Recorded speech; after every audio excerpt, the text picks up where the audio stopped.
ఖైరతాబాద్ గణేశుడి మండపం వద్ద సందడి నెలకొంది. ఈసారి సప్తముఖ మహాశక్తి గణపతిగా ఖైరతాబాద్ గణపతి భక్తులకు దర్శనమిస్తున్నారు. సీఎం రేవంత్ రెడ్డి ఖైరతాబాద్ గణేశుడికి తొలి పూజ కార్యక్రమం నిర్వహించారు. ఖైరతాబాద్ గణేశుడిని సీఎం రేవంత్ రెడ్డి దర్శించుకున్నారు. సప్తముఖ వినాయకుడి వద్దకు చేరుకున్న ముఖ్యమంత్రికి స్థానిక ఎమ్మెల్యే దానం నాగేందర్ స్వాగతం పలికారు. అనంతరం రేవంత్ రెడ్డి మహాగణపతికి గజమాల పండ్లు సమర్పించారు. వినాయకుని తొలి పూజలో పాల్గొన్నారు. ఈ కార్యక్రమంలో మంత్రి పొన్నం ప్రభాకర్, రాజ్యసభ సభ్యుడు అనిల్ కుమార్ యాదవ్, ఏఐసీసీ రాష్ట్ర వ్యవహారాల ఇన్ఛార్జి దీపాదాస్ మున్షి, రోహిన్ రెడ్డి, విజయారెడ్డి తదితరులు పాల్గొన్నారు.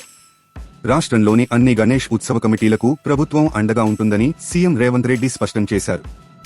గణేష్ నవరాత్రి ఉత్సవాలపై సీఎం రేవంత్ రెడ్డి ఇటీవల సమీక్ష నిర్వహించారు. హైదరాబాద్ నగరం తొలి నుంచి మత సామరస్యానికి, ప్రశాంతతకు పేరు పొందిందని వ్యాఖ్యానించారు. ఆ ఇమేజ్ ను మరింత పెంచేలా గణేష్ ఉత్సవాల నిర్వహణ ఉండాలని, ఇందుకోసం ఉత్సవ కమిటీలు, మండప నిర్వాహకులు, ప్రభుత్వ అధికారులు సమన్వయంతో ముందుకు సాగాలని ముఖ్యమంత్రి రేవంత్ రెడ్డి సూచించారు. మండపాల ఏర్పాటు, 9 రోజుల ఉత్సవాల నిర్వహణ, నిమజ్జనానికి సంబంధించి మండప నిర్వాహకులు బాధ్యతాయుతంగా వ్యవహరించాలని సీఎం రేవంత్ ఆదేశించారు.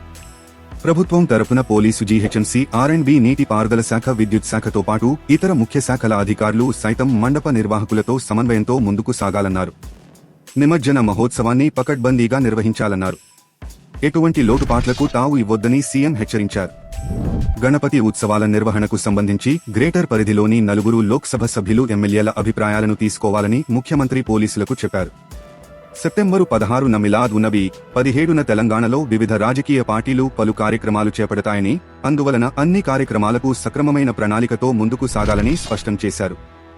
ఎక్కడా ఎటువంటి సమస్య తలెత్తకుండా చూసుకోవాలని పోలీసులను ముఖ్యమంత్రి ఆదేశించారు. గణేష్ మండపాలకు ఉచిత విద్యుత్ ఇవ్వాలని భాగ్యనగర్ గణేష్ ఉత్సవ సమితి సభ్యులు ముఖ్యమంత్రి రేవంత్ రెడ్డికి విజ్ఞప్తి చేశారు. అందుకు ముఖ్యమంత్రి సానుకూలంగా స్పందించారు.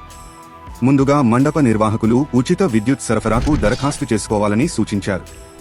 అనుమతులు లేకుండా విద్యుత్ వినియోగిస్తే చట్టప్రకారం చర్యలు తీసుకుంటామని, జవాబుదారీతనం కోసమే అనుమతి చేసుకోవాలని కోరుతున్నామని చెప్పారు.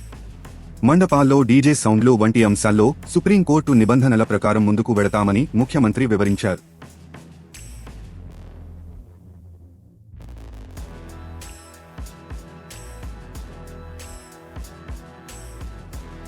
తాజా సమాచారం కోసం లైక్ చేయండి, సబ్స్క్రైబ్ చేయండి, నోటిఫికేషన్ల కోసం గంట సింబల్ ఆన్ చేసి పెట్టండి.